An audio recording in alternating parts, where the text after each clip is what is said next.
हिंदू धर्म में श्री राम नवमी एक सौभाग्य का दिन माना गया है, क्योंकि अखिल विश्वपति सच्चिदानंद घन श्री भगवान राम इस दिन श्री राम के रूप में प्रकट हुए थे। मर्यादा पुरुषोत्तम राम रावण के अत्याचारों से पीड़ित पृथ्वी को सुखी करने के लिए और सनातन धर्म की मर्यादा की स्थापना करने के लिए प्रकट हुए थे। ये कहना बिल्कुल गलत है कि श्री राम केवल हिंदुओं के ही राम हैं। वो केवल श्री हिंदुओं के ही राम नहीं है, वे तो अखिल विश्व के प्राणा नाम है। भगवान श्री राम और भगवान श्री कृष्ण को केवल हिंदू जाति की संपत्ति मानना उनके गुणों को घटाना है, उनकी असीम कृपा को सीमाबद्ध करना है। भगवान नारायण, श्री राम या श्री कृष्ण किसी एक देश या व्यक्ति की वस्तु कैसे हो सकते हैं? वे तो सबके हैं और सब में हैं, सबके साथ सदा रहते हैं, सर्वमय हैं। जो कोई भी जीव उनकी आदर्श मर्यादा लीला को, उनके पुण्य चरित्र का श्रवण करता है, श्रद्धापूर्वक गान श्रवण अनुकरण करता है, वह पवित्र हृदय होकर परम सुख को प्राप्त कर सकता है। श्री राम के समान आज तक ना तो कोई आदर्श पुरुष हुआ है, ना ही कोई आदर्श धर्मात्मा हुआ है। श्री राम आदर्श पुरुष हैं, आदर्श धर्मात्मा हैं, मित्र हैं, एक आदर्श भाई भी थे, एक आदर्श पुत्र हुए और एक आदर्श गुरु, आदर्श शिष्य, आदर्श पति, आदर्श स्वामी, आदर्श सेवक, यानी कि श्री राम में सारे गुण मौजूद थे। श्री राम जैसा कोई भी संयमी कौन हो सकता है? इस जगत में श्री राम की तुलना में एक श्री राम ही है, अन्यथा और कोई हो ही नहीं सकता। श्री राम की ऐसी आदर्श लीला है जिनका अनुकरण करके सभी लोग सुखपूर्वक हो सकते हैं।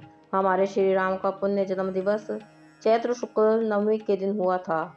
इस शुभ अवसर पर सभी लोगों को, खासकर जो श्री राम को साक्षात भगवान और अपने आदर्श के रूप में अवतरित मानते हैं, श्री राम जन्म का पुण्य उत्सव अवश्य मनाना चाहिए। चैत्र शुक्ल प्रतिपदा से चैत्र शुक्ल नवमी तक 9 दिन श्री राम का उत्सव मनाया जाना चाहिए। प्रत्येक मनुष्य को, चाहे वो स्त्री हो, पुरुष हो, बालक हो, प्रतिदिन अपनी रुचि के अनुसार श्री राम के मंत्रों का नियम पूर्वक जप करना चाहिए, उनका मनन करना चाहिए। पहले दिन ही हमें नियम कर लेना चाहिए कि हम श्री राम का गुणगान 9 दिनों तक करते रहेंगे। कम से कम हमें 108 मंत्रों का तो जप रोज ही करना चाहिए, और यदि समय मिले तो 9 दिनों में 9 लाख नाम जप कर सकते हैं। रोज प्रतिदिन सुबह या शाम को कुछ भी समय नियमित रूप से श्री राम नाम का कीर्तन करना चाहिए। श्री रामायण का 9 दिनों में पूरा पाठ करना चाहिए। वाल्मीकि रामायण या श्री तुलसीदास जी कृत श्री रामचरितमानस, अपनी रुचि के अनुसार कोई भी रामायण का आप पाठ कर सकते हैं। जो ऐसा नहीं कर सकते वो केवल कुछ समय तक रोज रामायण पढ़ें या सुनें। प्रातःकाल उठकर माता पिता के चरणों में रोज प्रणाम करें, उनके चरण छुएं, और हो सके तो 9 दिन खूब सावधानी से सत्य बोलने का संकल्प करें, सच बोलें। घर में माता पिता, भाई भौजाई, स्वामी स्त्री, नौकर मालिक सभी को आपस में प्रेम रखना चाहिए। अपने अच्छे बर्ताव से सबको प्रसन्न रखना चाहिए। किसी से झगड़ा लड़ाई नहीं करनी चाहिए। 9 दिन कम से कम ब्रह्मचर्य का पालन करें। श्री राम नवमी का व्रत करें। श्री राम नवमी के दिन राम जन्म उत्सव मनाएं। जगह जगह सभाएं करें, रामायण का प्रवचन करें, रामायण संबंधी शिक्षाप्रद व्याख्यान करें और श्री राम से प्रार्थना करें। श्री राम की सवारी का जुलूस नगर कीर्तन के साथ निकाला जाना चाहिए। कहते हैं इन 11 बातों में से जिनसे जितनी बातों का आपसे पालन हो सके उतनी तो अवश्य पूरी करने की कोशिश करें।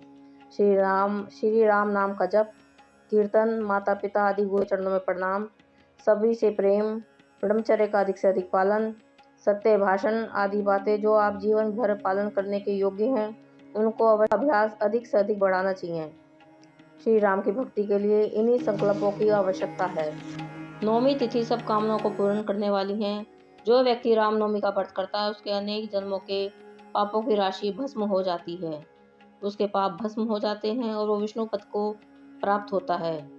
श्री राम नवमी व्रत से भुक्ति और मुक्ति दोनों ही मिलती हैं और दोनों की सिद्धि प्राप्त होती है। इस व्रत को करने वाला सर्वत्र पूज्य होता है।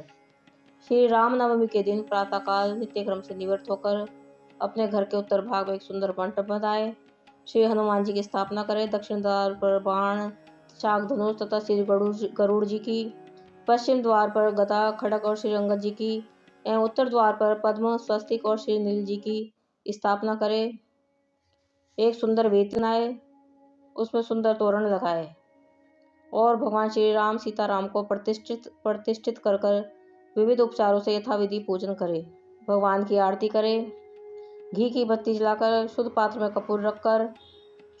में कपूर तथा घी की बत्ती जलाकर परिवार सहित श्री राम सीता जी की आरती उतारनी चाहिए और आरती गानी चाहिए।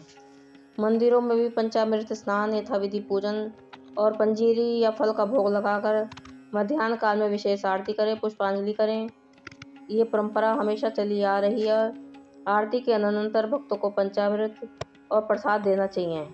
आत्म कल्याण के लिए सदा श्री राम नवमी का व्रत करें। यह पापों से मुक्त होकर सनातन ब्रह्म भगवान श्री सीताराम जी को प्राप्त करता है।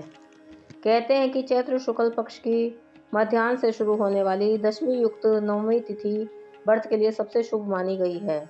यदि उस दिन पुनर्वसु नक्षत्र का योग हो जाए तब तो यह अतिशय पुण्यदायिनी हो जाती है। नवमी को व्रत उपवास करके दशमी के दिन करना चाहिए। चैत्र शुक्ल नवमी के दिन पुनर्वसु नक्षत्र में कर्क लगन में जब सूर्य अन्य 5 ग्रहों की शुभ दृष्टि के साथ मेष राशि पर विराजमान थे, तभी साक्षात भगवान श्री राम का माता कौशल्या के गर्भ से जन्म हुआ था। इसलिए उस दिन जो कोई भी व्यक्ति उपवास करता है, रात भर जागरण करता है, भगवान श्री राम की पूजा करता है और अपनी आर्थिक स्थिति के अनुसार दान पुण्य करता है, वह अनेक जन्मों के पापों को भस्म करने में समर्थ हो जाता है। कहते हैं कि ये व्रत उसी को करना चाहिए जिसमें पूरी श्रद्धा, भक्ति और नियम निष्ठा अवश्य हो। बिना मन की अशुद्धता और अपवित्रता कभी दूर नहीं हो सकती। इससे मन और तन दोनों ही शुद्ध होने चाहिए। उपवास और जागरण के द्वारा राम जी और सीता जी के कल्याणकारी चरित्र का अनुचिंतन और अनुशीलन करना चाहिए। दिन के 8 पहर में राम की कथा, उनका कीर्तन, स्तोत्र, प्रार्थना आदि के साथ साथ गंध, पुष्प, अक्षत, धूप, दीप, कपूर, अगूर, कस्तूरी आदि पूजा द्रव्यों से भगवान श्री राम की विधिवत प्रतिष्ठा और अर्चना करनी चाहिए। साथ ही साथ माता कौशल्या, श्री दशरथ जी, हनुमान आदि जी की भी पूजा करनी चाहिए। हवन, वेद पाठ कराने चाहिए। ऐसा करने से महामारी आदि देशव्यापी रोगों का प्रकोप शांत होता है। जब तक हम तन, मन और वचन से शुद्ध नहीं होते तो हमारा सांस्कृतिक उत्थान संभव है, ना ही हमें कोई आध्यात्मिक लाभ ही प्राप्त हो सकेगा। इसलिए इस दिन संकल्प करना चाहिए कि हम श्री राम की प्रसन्नता के लिए अर्थात सब पापों के क्षय की कामना से मैं श्री राम की प्रसन्नता के लिए श्री राम नवमी व्रत करूंगा।